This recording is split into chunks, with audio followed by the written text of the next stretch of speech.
común encontrar en las noticias todas las semanas casos como estos. Mujer creyó estar en una relación con actor de Stranger Things y le envió cerca de 9 millones a estafador. ¿Cuántos casos, no? Yo estaba leyendo eso y dije, no es posible, a ver. Y de verdad la persona nunca escuchó su voz, simplemente ahí por texto conversaba y por meses, quizás más de un año, se hizo pasar por una persona súper famosa. Esa mujer que fue estafada era una mujer que también trabajaba en el rubro del cinema. Entonces imagínense, uno piensa que es vivo, ¿no? Hasta que encuentra a alguien más vivo que uno. Eso nos hace pensar algo importante. ¿Cómo yo sé que la otra persona que yo encuentro en el mundo virtual es quien dice ser? Esta semana me pasó algo interesante. Estábamos terminando el grupo de hombres, ahí el jueves, y me llegó un correo. Su pedido está listo. Dije, chuta, ¿qué Mariana compró ahora, no? Pero encontré raro porque era un pedido de comida en portugués, por lo tanto era de Brasil. Dije, o sea, Mariana no habrá pedido comida en Brasil, ¿cierto?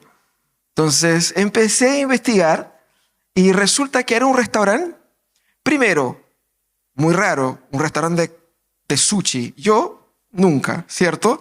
Entonces, un restaurante de sushi de Río de Janeiro y había un pedido de no sé cuántos, eran como 100,000 pesos el pedido. Fue hecho con mi nombre, yo ingresé ahí, hackeé ahí por el correo y todo eso. Ingresé, hicieron una cuenta en la página de este local con mi nombre, mi apellido, mi root, o root brasilero en el caso, con el teléfono de una prima de São Paulo, nada que ver, y con mi tarjeta, obviamente. Y ahí entonces puse a investigar y vi que se habían pasado por mí, habían hecho ese pedido. Pero como yo pude investigar a tiempo, pude conectarme con el local, le dije, mira, eso es una estafa, y ellos pudieron impedir la entrega.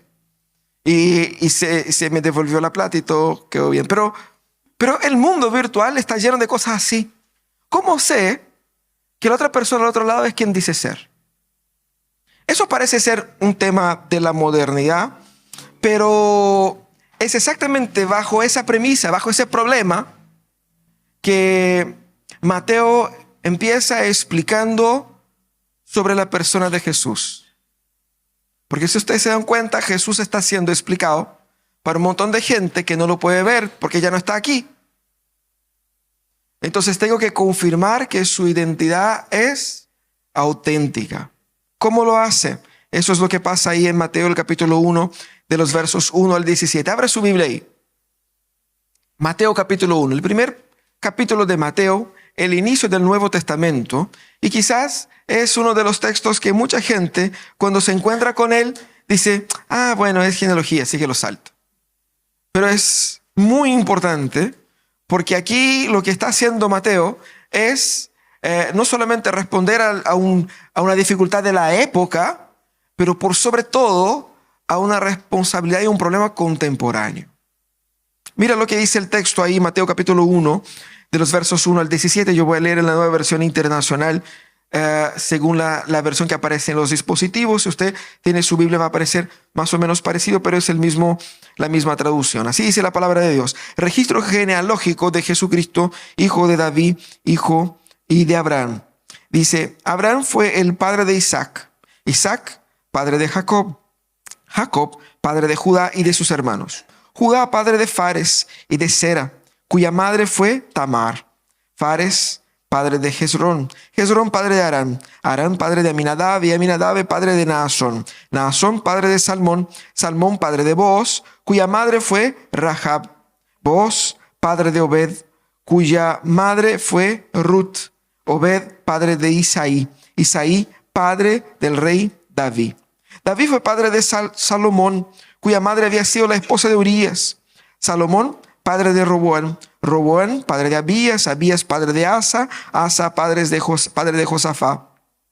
Josafá, padre de Joram. Joram, padre de Usías. Usías, padre de Jotán. Jotán, padre de Acaz. Acaz, padre de Ezequías. Ezequías, padre de Manasés. Manasés, padre de Amón. Amón, padre de Josías. Josías, padre de Jeconías y de sus hermanos en tiempos de la deportación a Babilonia. Después de la deportación a Babilonia, Jeconías fue padre de Salatiel, Salatiel padre de Zorobabel, Zorobabel padre de Abiud, Abiud padre de Eliaquín, Eliaquín padre de Azor, Azor padre de Sadoc, Sadoc padre de Aquín, Aquín padre de Eliud, Eliud padre de Eleazar, Eleazar padre de Matán, Matán padre de Jacob, y Jacob padre de José, que fue el esposo de María, de la cual nació Jesús, llamado el Cristo. Así que hubo en total 14 generaciones, desde Abraham hasta David, 14 desde David hasta la deportación a Babilonia y 14 desde la deportación hasta Cristo. Más allá de los hermosísimos nombres que encontramos en esa lista, ahí queda la sugerencia para los futuros papás. Encontramos aquí un texto que para nuestra cultura es así como poco atractivo, pero para la cultura hebrea era muy importante. De hecho, para la cultura bíblica es muy importante y encontramos muchísimas genealogías, en especial, por ejemplo, en el libro de Génesis, los famosos Toledot, es decir, estas son las generaciones de esas genealogías. Tienen ahí algunas utilidades, y lo que hace Mateo aquí es escribir el evangelio, es decir, la presentación de Jesús, especialmente para aquellos judíos no convertidos. Él quería explicar a Jesús para aquellas personas de la cultura hebrea. Y él tenía que mostrar comprobadamente de que ese Jesús que ellos estaban adorando era de verdad el merecedor del trono de David, que él era legítimo y que no era un usurpador. Por lo tanto, él tenía que tomar los registros cartoriales para decir, mira, aquí está el registro de sus ancestros, de sus padres, de sus abuelos, remontando hasta Abraham. Pero en algunas partes del Antiguo Testamento encontramos distintas genealogías y son muy importantes porque ellas sirven en ciertos momentos como un salto histórico. En vez de contar toda una historia de uno por uno, uno pone una genealogía y de ahí se pasan, qué sé yo, 400, 500 años. También sirve para resumir momentos históricos, pero muchas veces, y la mayoría de las veces, sirve para atestar la legitimidad de alguien. Porque como sabemos, hay un tema muy importante en la historia bíblica que depende de la genealogía. Si volvemos al inicio donde todo empezó a fallar, Adán y Eva, ¿qué es lo que Dios promete? Que un descendiente de la mujer derrotará el pecado. Desde ese momento, Dios pone énfasis en toda la genealogía humana. De ahí en adelante, el que nazca siempre será el posible heredero de esta promesa. Pero a lo largo de la historia hemos estudiado las últimas semanas el plan perfecto de Dios, que Dios ha conducido su plan perfecto de Abraham a Isaac y no Ismael, de Isaac a Jacob y no Esaú, y de Esaú a sus 12 hijos. Dios ha conducido eso. Y aquí vemos en ese relato cómo eso condujo a Jesús. Pero no solamente sirve para atestar quién es Jesús, pero lo que hace Mateo aquí es hermoso. Porque él no simplemente pone una lista de nombres. Uno piensa que sí, pero él elabora una lista de forma muy intencional. Él nos está contando algo por medio de la selección de nombre que pone. Porque te va a decir, ¿cómo selección de nombre? ¿No tiene que poner todos? No necesariamente. La cultura hebrea no necesariamente ponía todo y cada uno de los nombres. Saltaban algunos nombres. Obviamente no están los nombres de todos los hermanos de todos los personajes. Simplemente es una carrera que conduce. Pero más allá, no solamente los nombres que él omite, pero también los nombres que él incluye. Y la manera como organiza. Usted ve que al final él dice 14 generaciones de Abraham hasta David, 14 de David hasta exilio y 14 del exilio hasta Jesús. Eso no es casualidad. Él nos está contando algo. Y más, lo que él está contando es sumamente contemporáneo. Porque la percepción que tenemos de Jesús es mayormente desconectada de una figura histórica real. Y ya les voy a mostrar por qué. Primeramente, tenemos esa pregunta. ¿Cuál es la relevancia de esa genealogía para nuestra fe en Jesús? ¿Cuál es la relevancia de todo eso? Primeramente, la relevancia se radica en que esa genealogía viene a dar la autoridad, atestar la autoridad y la legitimidad de Jesús. La autoridad, ¿cómo hace eso aquí? Primeramente, entendamos lo siguiente. No importa lo que Jesús haya dicho o haya hecho, si Él no fuera biológicamente, históricamente, la persona que ocupara ese espacio en ese linaje genealógico. Hay una razón para eso. Todas las profecías apuntaban a que solamente la persona de este linaje, de esa trayectoria, sería el Salvador. Por lo tanto, era necesario no solamente hacer cosas o decir cosas, pero efectivamente ser.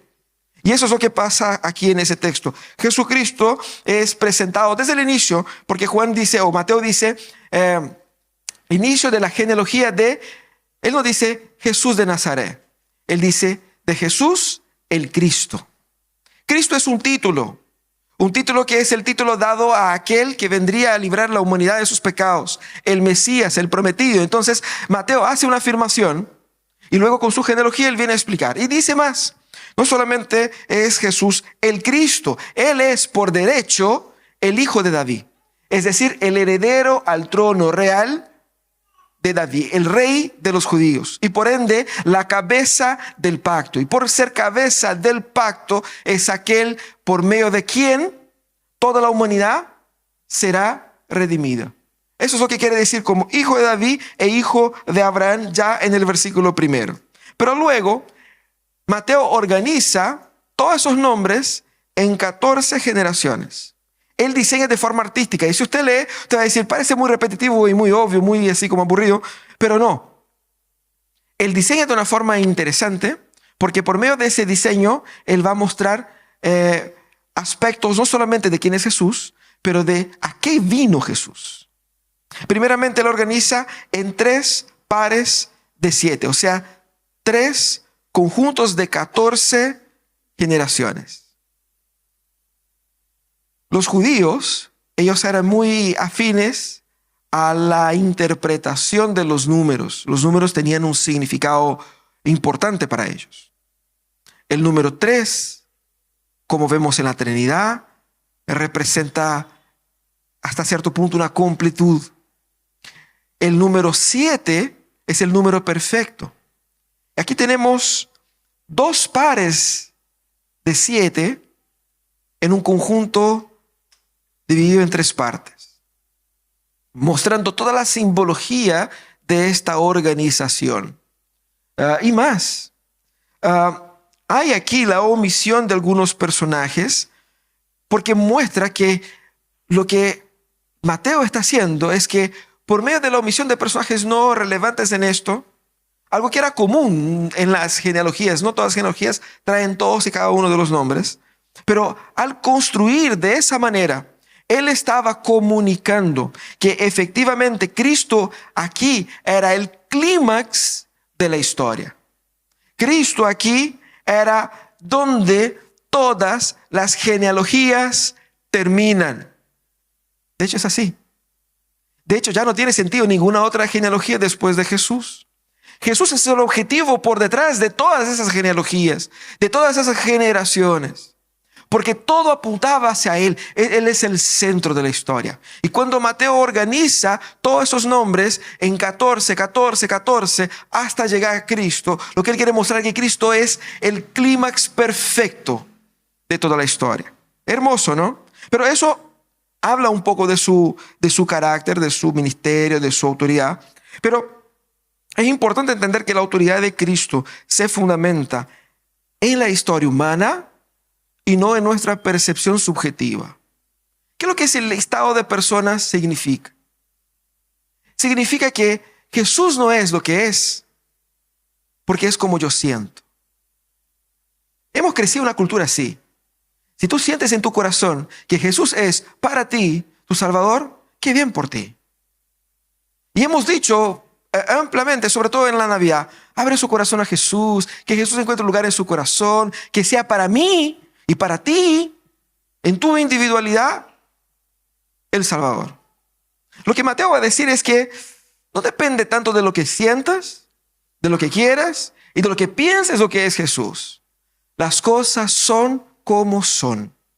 Cristo es una realidad histórica y que yo no puedo omitir ni ignorar. Mira lo que dice. Primeramente, cuando él ocupa esa narrativa, muestra que Jesucristo ocupa, por ser quien es, el lugar de derecho dentro del proceso de la redención.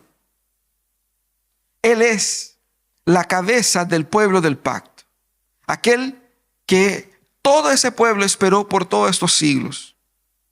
Y muestra con eso diciendo que él es descendiente de Jacob, no de Esaú. Jacob estaba en el pacto, Esaú no. Isaac estaba en el pacto, Ismael no. David estaba en el pacto como cabeza y como líder de la nación.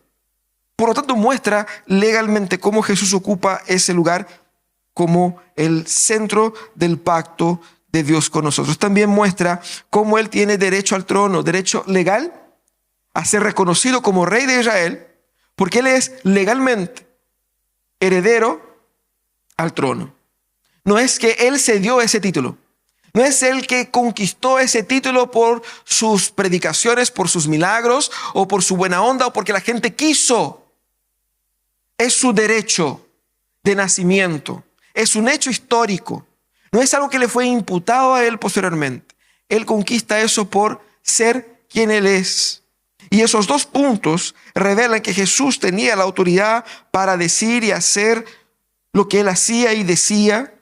Y por eso, por tener esa autoridad, él debía ser adorado. Si ustedes leen el libro de Mateo, se van a dar cuenta que Mateo está constantemente reafirmando la autoridad de Jesús. Porque la gran batalla en el libro de Mateo, el Evangelio de Mateo, es entre Jesús y la mente de los judíos, especialmente de los líderes judíos. Los líderes judíos creían que ellos tenían la autoridad para decir qué es lo que era y no, ¿verdad? Y contrastaban con Jesús y decían que la ley estaba por sobre Jesús. Pero lo que Jesús debe decir es que Él está por sobre la ley. Porque antes de Moisés, Jesús ya era. Jesús es la autoridad absoluta. Y por lo tanto, Jesús no vino a redefinir la ley, sino que a cumplir la ley. Pero es Jesús quien da la perfecta comprensión de lo que la ley dice. Él es la perfecta revelación de Dios. Y por lo tanto, por tener esa autoridad, Él debe ser adorado, creído y seguido. No es porque siento en mi corazoncito, no es porque hoy día tengo las ganas, no es porque yo tengo esa predisposición natural a ser más religioso. No, es una realidad y una obligación histórica. De la misma manera que usted está obligatoriamente condenado a asumir que la gravedad existe, condenado a asumir que en la historia humana hubo un imperio llamado Imperio Romano, hubo momentos terribles de brutalidad y muerte durante la Segunda Guerra. Uno no puede decir, no hubo ninguna Segunda Guerra, yo no creo en eso. Yo hoy día desperté con mi corazón en paz y en mi corazón no hubo ningún tipo de batalla. No, cualquier persona te va a decir, eres un loco, porque eso es una realidad histórica. Las realidades históricas se obligan. Por lo tanto, él está presentando a Jesús aquí como una obligación ante todos nosotros. Él se conquistó ese derecho, ese espacio, por ser quien es. Ahora, todo ese tema de la legitimidad en nuestros días pasa en un segundo plano porque nosotros nos hemos acostumbrado con un Jesús que no necesita ser verdadero para ser creído. Con un Jesús que no necesita ser heredero de nadie para ser creído. Con tanto que me bendiga, con que yo me sienta bien, con que bendiga a mi familia, ya está. Eso no puede estar más alejado de lo que es el cristianismo y de lo que es el verdadero Jesús. Aquí, por revelar la autoridad y la legitimidad de Jesús, nos pone en una postura donde nosotros debemos repensar la manera como vemos a Jesús. Jesús no es un hobby del fin de semana. No es una espiritualidad opcional. no es como hacer o no dieta. Es una verdad que se impone sobre nuestras vidas y que yo no puedo negar y que yo no negaré por toda la vida. Porque por más que yo pueda pasar toda la vida diciendo no existe, no existe, no existe, vendrá el momento donde me encontraré con Él. Ahí será demasiado tarde, pero ese momento igual vendrá. Porque la verdad siempre nos va a cobrar su realidad. Eso es lo que hace Jesús. Jesús es una verdad inescapable. Y por lo tanto, como ser el centro de la historia, todas las cosas convergen en Él. Toda la historia humana converge en Él. Eso no es historia religiosa, historia humana. Todo converge en Él. Todo encuentra en Él sentido. Y eso nos viene a la pregunta, ¿por qué estás siguiendo a Jesús? ¿Estás siguiendo a Jesús porque Él es la verdad absoluta de la cual no puedes escapar? ¿O estás siguiendo simplemente una tincada en su corazón? Un feeling, un ser que me parece bonito, que ha dicho cosas bonitas y que me hace bien hacer esas cosas. Ese es el desafío nuestro. Entender la autoridad de Jesús nos obliga a cambiar de tomar a Jesús como una opción a entender a Jesús como una obligación. Pero también el texto sigue mostrando esa genealogía con varios destaques y varios detalles ahí, revelando la gracia en la historia humana. Lo que quería mostrar Mateo es que Jesús no era un tipo de líder según los líderes judíos, un tipo de la ley moralista como los fariseos, sino que Jesús, y obviamente el plan eterno de Dios, apuntaba hacia un proceso de redención por medio de la gracia. Y mira lo que pasa aquí en el texto. Primeramente tenemos en ese texto 4 mujeres mencionadas acá. Ellas fueron mencionadas intencionalmente, ellas fueron mencionadas de una manera que no era necesario mencionarlas porque las genealogías normalmente mencionan solamente a los hombres en el Antiguo Testamento y aquí también, pero fueron mencionadas porque Mateo quería decir algo por medio de esto. Y no fue cualquier mujer. Uno puede decir, bueno, mencionó a Sara, ¿cierto? Que es la esposa de Abraham, así como una mujer muy importante. A Rebeca, ¿cierto? O quizás a Raquel, que es una mujer muy amada y muy querida. Las mujeres de los patriarcas, ninguna de ellas fue mencionada. De hecho, las mujeres mencionadas aquí son muy especiales. Mira lo que dice el texto. Primero, la primera mujer mencionada en el versículo 3 es Tamar.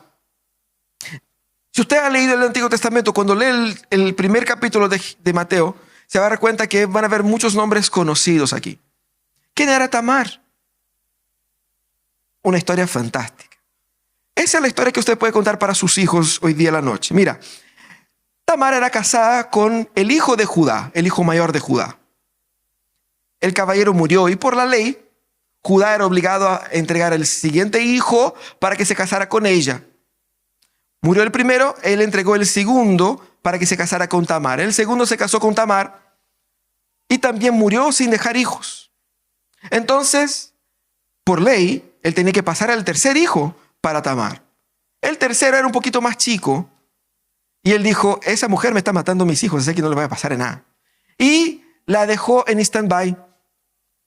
La dejó en el refri ahí esperando. Ella como viuda no podía casarse, los años iban pasando, uno no se pone más joven cuando el tiempo pasa y ella estaba en una situación de mucha precariedad porque eso implicaba muchísima precariedad económica y futura y obviamente la imposibilidad de ser madre. Lo que estaba haciendo Judá era terriblemente malo. ¿Qué es lo que se le ocurrió a Tamar? Tamar no era del pueblo de Dios probablemente. Ella se le ocurrió lo siguiente. Ella sabía que su suegro, que en ese entonces ya estaba viudo, iba a cuidar unas ovejas al campo, se puso a la mitad del camino disfrazada de prostituta. Ella sabía de la naturaleza del caballero, el caballero pasó por ahí, vio una mujer de la vida fácil y se acostó con ella y como no tenía efectivo, él dijo, yo después te mando un animalito para pagar por los servicios. No la reconoció, estaba con la cara cubierta, todo el tema. Ella dijo, no hay problema, pero déjame tu carnet, que sería como el bastón y el anillo, y cuando me mande el animal, yo te devuelvo. Él dijo, ningún problema, ya listo. Pasaba el tiempo, él envía el animal y pide que se devuelva las cosas y no devolvió porque no encontraron a la mujer. Pasó el tiempo, descubrieron que Tamar estaba embarazada.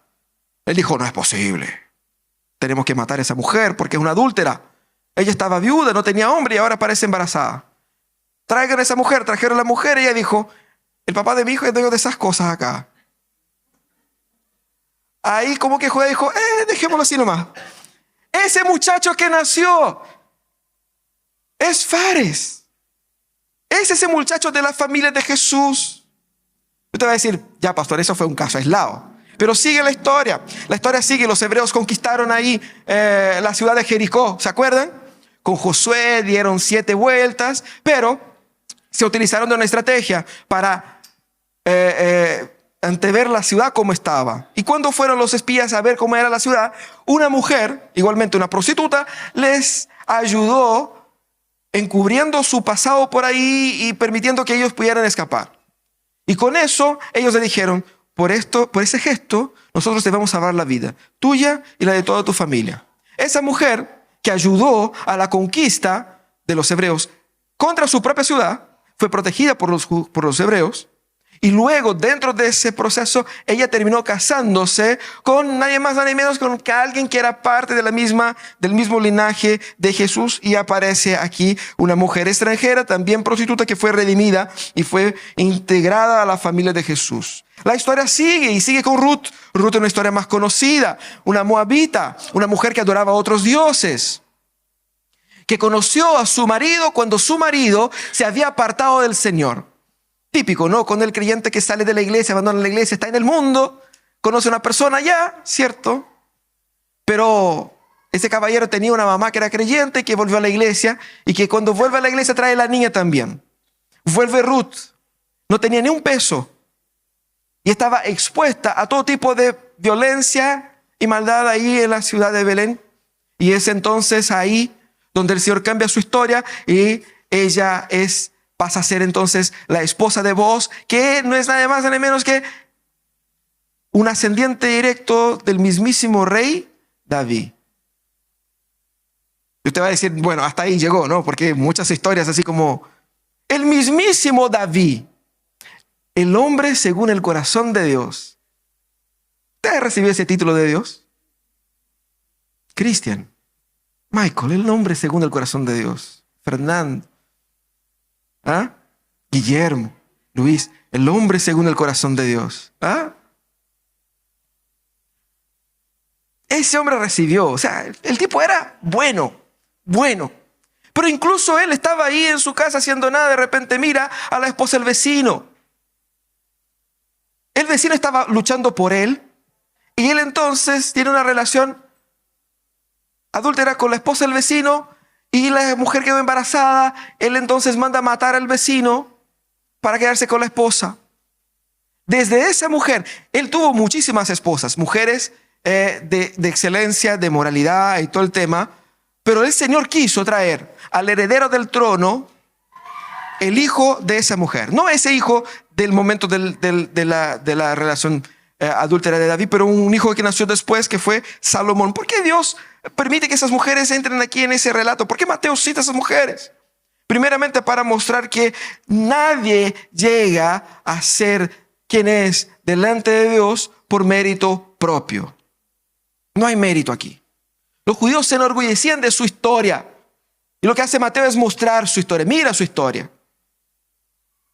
Aquí estamos hablando de no personajes así obtusos, obscuros, gente que tengo un tío que es medio raro. No, estamos hablando de grandes personajes. Judá, el hombre que dio nombre a la tribu de Jesús. David, el rey de Israel. No estamos hablando de falencias menores acá. Entonces, eso muestra la falencia de esos hombres grandes y cómo Dios redime y cambia la historia de personas que estaban al margen, mujeres que no pertenecían al pueblo de Dios, que vivían una vida de perdición, y Dios las redime. No redime y restaura, sino que las pone en el centro de la historia. Eso es la historia de la gracia que Jesucristo vino a construir. Y es eso lo que Mateo está diciendo acá. Y más, la mención de esas mujeres por 2 ocasiones o 3 quizás menciona mujeres que estaban fuera del pueblo del pacto. Los judíos eran muy estrictos, así como nosotros somos del linaje sanguíneo aquí, los que son hijos, los extranjeros, los moabitas, los filisteos, incluso los que son más o menos parecidos con nosotros, los primos, los samaritanos, todos están fuera. Nosotros somos los puro sangre acá. Y aquí Mateo va a decir, mira su puro sangre aquí. Su rey tenía sangre moabita. ¿Y qué? Mostrando que Jesucristo vino para hacer lo que había dicho allá a Abraham, ser una bendición para todas las familias de la tierra. Y es interesante, porque no solamente ahí menciona a esas mujeres, pero él deja ver otros personajes que pasan por ahí. Además de los pecados de Judá y David, que ya fue comentado, pero también incluye en ese listado a diversos reyes que no fueron blancas palomas, ni fueron adoradores de Jehová con todo su corazón. Él menciona ahí a reyes idólatras como Roboán, Abías, Asa, Jorán, incluso Manasés. Manasés se convirtió al final de la vida, pero Manasés gobernó por 52 años. Manasés sacrificó a sus propios hijos a Moloc. Manasés mandó matar a los profetas y se cree que él fue el que mandó cerrar al medio al profeta Isaías. Piensa en un hombre malo, malo en todos los niveles. Dios lo humilló al final de la vida y él se arrepintió, pero todos los demás, Roboán, Abías, Asa, Jorán y otros, no se arrepintieron. Murieron, no dejaron a nadie llorando por ellos, pero están acá. ¿Por qué? No, porque igual son parte del linaje. Eso muestra que ese mito de la familia puro sangre no existe. No existe para los hebreos. Muestra el pecado de nuestra familia, nuestra historia, pero sobre todo el proceso de redención, porque pese a todo eso, emerge el Redentor de sus ancestros y de aquellos que vienen para el futuro. Y es interesante, porque termina esa historia, porque ustedes se acuerdan, son 3 pares de 14 generaciones, o sea, 3 pares de 7 generaciones, o 3 conjuntos de 14 generaciones.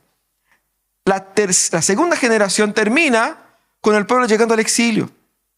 La última es el pueblo ya en el exilio. ¿Qué significa eso? Significa que toda la historia de Israel fracasó. El plan de Israel para ellos mismos fracasó. Ellos fracasaron en sus propios pecados. La historia de Israel es una historia de fracaso. Pero es exactamente por medio del fracaso humano que Dios levanta al Salvador.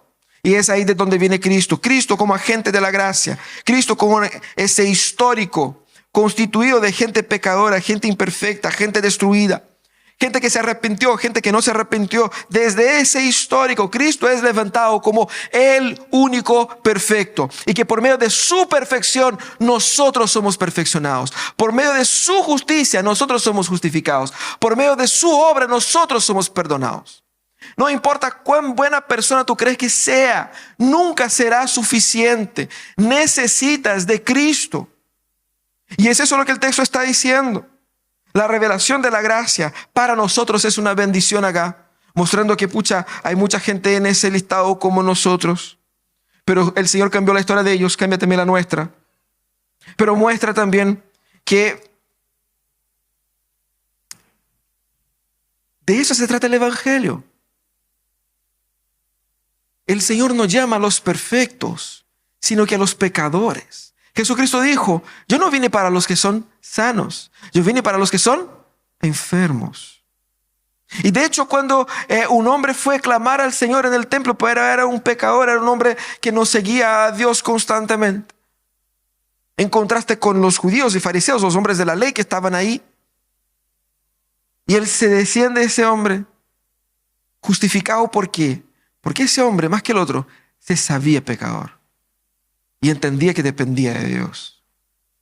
Nuestra historia se encuentra en la historia de Cristo, porque Cristo es, por definición, aquel que vino para cambiar cada una de nuestras historias. Ahora,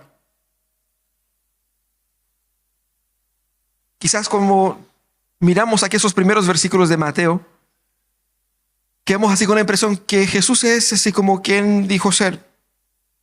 Pero la presentación de Jesús como el verdadero Mesías nos obliga a reconocer que creer en Jesús no es una opción.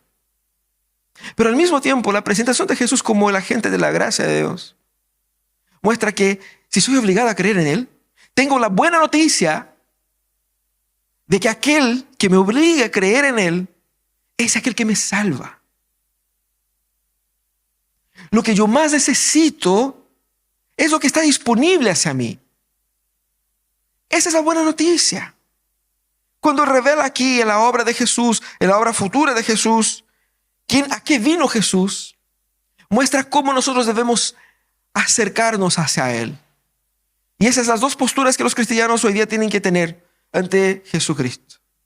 Tengo que postrarme ante Él con temor. Y yo creo que muchas de las celebraciones de la Navidad, presentando a Jesús como un niñito, pobrecito, que nadie quiso recibir en su casa, como que alguien indefenso, alguien que, pobrecito, como que le da pena. Y de repente en la Pascua ven a Jesucristo como el pobre que está en la cruz, injusticiado. Y en las dos imágenes, un Jesús débil, un Jesús frágil, un Jesús que no fue bien amado, bien recibido, no tuvo el estatus que nuestra sociedad considera como un estatus de alguien grande. Por eso nos confunde. Jesucristo, pese a llegar en un pesebre, no era pequeño. Y pese a morir en una cruz, nunca estuvo indefenso. Él tenía mucho más que todo el oro del mundo pudiera comprar al momento de su nacimiento. Y Él era mucho más poderoso que todos los ejércitos del mundo al momento de su muerte. Por lo tanto, nuestra postura ante Jesús es de un Jesús que nos sobrepasa. Él es grande. Él es poderoso. Él es gigante. Y yo tengo que acercarme a Él, yo pequeño. Él grande. Pero al mismo tiempo, ese Cristo grande, Él viene hacia mí, que no lo merezco, y me transforma, me cambia, me sana, me restaura. Autoridad y gracia es la esencia del ministerio de Jesús. Y eso es lo que Mateo va a decir. Y eso es lo que nuestra generación necesita. No de un Jesús que es un hobby de fin de semana, el Diosito de arriba que me apaña, que de vez en cuando le hago unas oraciones, que de vez en cuando voy y busco. No es una opción. No es para cuando me falte. No es para cuando tenga necesidad. Él se impone como la última en nuestras vidas. Y tengo que postrarme ante Él, entendiendo que no tengo opción, que Él es todo, pero al mismo tiempo, ese todo me ama, me transforma, me cambia la vida. Y eso es lo que el Señor quiere de nosotros. Cierra tus ojos. Vamos a pedir que la gracia del Señor nos permita ver a Jesús así.